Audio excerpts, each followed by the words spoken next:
ada ramai ulama yang cuba menulis hadis 40. Tapi kalau Nabi Muhammad pun adalah sedikit kita kata keajaiban lah. Bila kita berselawat kepada Nabi Muhammad sallallahu alaihi wasallam, Allah akan mengembalikan rohnya ke jasadnya supaya dia menjawab salam kita. Tapi bagaimana pula dengan orang lain? Kita nak cerita tentang orang selain daripada Nabi Muhammad sallallahu alaihi wasallam.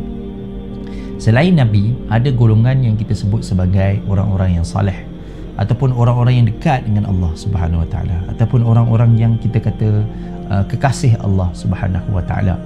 Istilah yang biasa orang guna apa? Wali. Wali ni macam mana dia punya keadaan dia? Kalau kita kata dia ada karamah, kalau kita kata dia ada keajaiban, sejauh mana kita mengatakan karamah dia itu bermanfaat kepada orang lain?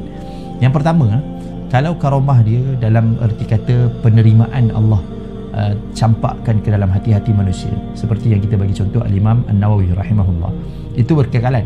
Contohlah kita kata wallahu alam, tepat ke tak tepat, tapi wallahu alam, ada ramai ulama yang cuba menulis hadis 40.